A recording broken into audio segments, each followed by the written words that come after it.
आणि काँग्रेसचं नेतृत्व निष्क्रिय ठरण्याचं काम हे त्या नेतृत्वाच्या निर्णयातून लक्षात येतं. निवडणुकांमध्ये जो काही झटका सत्ताधाऱ्यांना बसलेला आहे, जो काही झटका नाकर्तेपणाबद्दल बसलेला आहे, जो काही लोकसभेमध्ये झटका जुमलेबाजीवर बसलेला आहे, जो काही झटका इथल्या प्रस्थापित नेत्यांना, सरंजाम्यांना इथल्या मतदारांनी दिला, तो आधुनिक हुकुमशाहीला, आधुनिक हिटलरशाहीला दिलेला जोर का झटका होता. कनिष्ठ, मध्यस्थ किंवा कार्यकर्त्यांपर्यंत नेतृत्व बदल जर होणार नसेल, नेतृत्व आक्रमक त्या ठिकाणी भूमिका घेणार नसेल, तर फक्त आणि फक्त हा सॉफ्ट कॉर्नर असेल आणि बोलाचीच भात आणि बोलाची कडी असेल.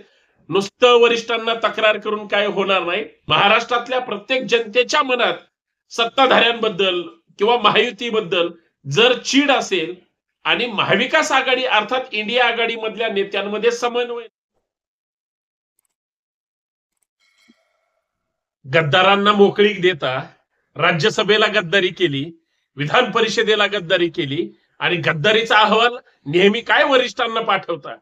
अरे गद्दार गद्दार आहेत, त्यांच्या रक्तामध्ये जर गद्दारी असेल तर गद्दारीची उद्बत्ती विनाकारण दिल्लीत कशाला पेटवायची. साधी गोष्ट आहे. महाराष्ट्रामध्ये कदाचित राज्यसभेला पहिल्यांदा गद्दारी झाली असताना सुद्धा त्या 8 आमदारांना का पाठीशी घातलं जातं. गद्दारी केली आमदारांनी, मग त्यांना परत विधान परिषदेला का त्या ठिकाणी पाठीशी घातलं जातं. आणि तुमचा अहवाल किती दिल्लीला पाठवा, यांना काहीच अडचण येत नाही, यांचं कोणीच वाकडं करू शकत नाही. ह्या आमदारांना स्पष्ट माहित आहे. आता एक आमदार महाराष्ट्रासमोर आलाय आणि त्यांनी सांगितलंय की माझी विनाकारण बदनामी केली जाते. आता तुम्ही गद्दार असाल, जर तुम्ही गद्दारी केलेली असेल तर तुम्ही गद्दार म्हणून गणले जाणार. राज्यसभेला तुम्हीच आमदार म्हणून गद्दारी केली ना. कोण आमदार फुटले होते? याचा अर्थ ज्या पक्षामध्ये ज्या आमदारांनी पक्षाशी द्रोह केला, मग ते काँग्रेस असेल किंवा इतर पक्षाचे असतील. शिवसेनेतल्या लोकांनी बंड केलंच, त्याला गद्दारी म्हणतात. राष्ट्रवादीच्या लोकांनी बंड केलं, त्याला गद्दारी म्हणतात. मग राज्यसभेला, मग विधान परिषदेला ज्या आमदारांनी आपल्या मतदारसंघातल्या लोकांच्या भावनांशी खिलवाड केली, ज्या आमदारांनी पक्षात नेतृत्वाशी गद्दारी केली, ज्या आमदारांनी आपल्या नेत्यांशी गद्दारी केली, ते महाराष्ट्राशी काय इमानदार राहणार. बघा, ज्या ज्या आमदारांना लोकांनी निवडून दिलंय त्या लोकांमधूनच राज्यसभेचे खासदार त्या ठिकाणी ठरवले जातात.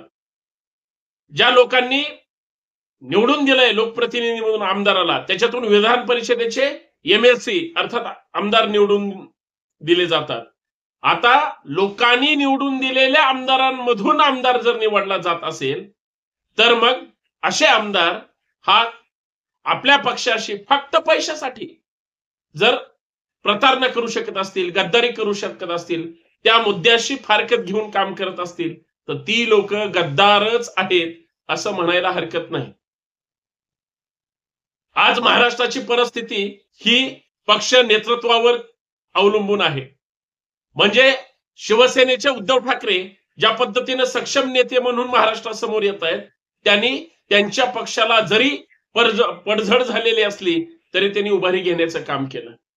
राष्ट्रवादी काँग्रेसची सुद्धा तीच परिस्थिती आहे. शरद पवारांना सोडून त्यांच्या पुतण्याच काय आमदार सुद्धा निघून गेले, खासदार निघून गेले, तरी त्यांनी त्यांची पडझड सहन करून त्यांनी पक्षामध्ये उभारी घेतली.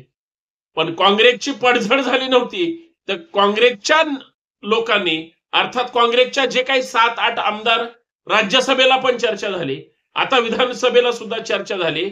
म्हणजे सोबत बसून पाठीमध्ये वार करणारी जर कोण असेल तर ती काँग्रेसची जी काही गद्दार निघालेली लोक आहेत ती आहेत.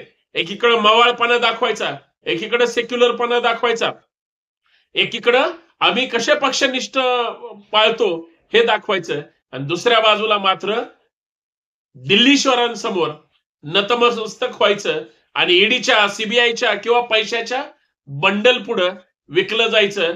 म्हणून मी सुरुवातीला म्हणलं होतं, 50 खोक्यावर विकले गेलेले किंवा 50 खोक्यावर विकले जाणारे हे तेच लोक आहेत जे महाराष्ट्रामध्ये वेगळ्या वेगळ्या पक्षामध्ये पैशावर विकले जातात.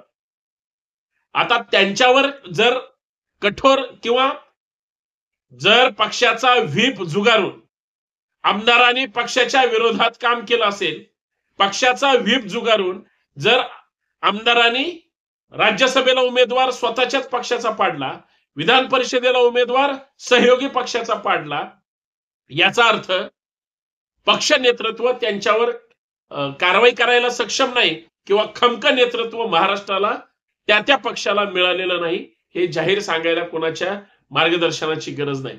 आज महाराष्ट्रामध्ये जर भाजप आणि भाजपचे सहयोगी लोक जर केंद्रात आणि राज्यात सक्षमपणे काम करत असतील आणि उद्याच्या विधानसभेमध्ये त्यांची छाप पाडणार असेल किंवा नसेल, महाराष्ट्रातला मतदार ठरवेल.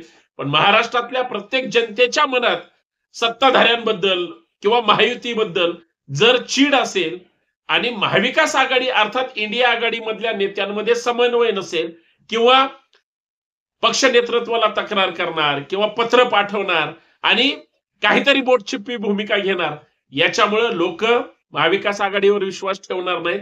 आणि जर गद्दार याच पद्धतीने गद्दारी करत राहिले तर मग त्यांनाच बळ मिळेल अशी राजकीय परिस्थिती आहे. म्हणजे राजकीय व्यवस्थेचा खेळखंडोबा करण्यासाठी आणि राजकीय व्यवस्थेला उद्ध्वस्त करण्यासाठी जर पैशाच्या बंडलवर ही लोक विकले जात असतील आणि परत तीच जर माध्यमांसमोर येऊन सांगत असतील की मी प्रामाणिकपणे मतदान केलंय पण दुसऱ्यांनी केलं असेल की नाही मला त्याच्याबद्दल माहित नाही, ज्येष्ठांनी पक्षाशी गद्दारी केली असं सुद्धा बोललं जातं. पण जे पक्ष फोडून बाहेर पडलेत, जे पक्ष फोडून काही गँग घेऊन बाहेर गेलेत, तीच टोळी ऍक्शन मोडवर आहे दुसऱ्याचा पक्ष फोडायची, तीच टोळी ऍक्शन मोडवर आहे स्वतःचा स्वार्थ साधून घेण्यासाठी. आणि लोकसभेच्या 2024च्या निवडणुकांमध्ये जो काही झटका सत्ताधाऱ्यांना बसलेला आहे, जो काही झटका नाकर्तेपणाबद्दल बसलेला आहे, जो काही लोकसभेमध्ये झटका जुमलेबाजीवर बसलेला आहे, जो काही झटका इथल्या प्रस्थापित नेत्यांना सरंजाम्यांना इथल्या मतदारांनी दिला, तो आधुनिक हुकुमशाहीला आधुनिक हिटलरशाहीला दिलेला जोर का झटका होता. तरी पण ते सुधारले असतील, पण हे महाविकास आघाडीचे लोक सुधारले नाहीत असं म्हणायला हरकत नाही. कारण विरोधक जेवढा सक्षम, विरोधक जेवढा सत्ताधाऱ्यांना कोंडीत पकडू शकतो, तेवढी सरकारवर जरब दुसरा कोणी लावू शकत नाही. रस्त्यावरचे कितीही विरोधी पक्ष किंवा विरोधी पक्ष नेते हे जनतेचं त्या ठिकाणी हित म्हणून, प्रतिनिधित्व म्हणून बाहेर ओरडू शकतात, पण सभागृहातले विरोधी पक्ष नेते हे सभागृहातच ताकदीनं भूमिका मांडू शकतात.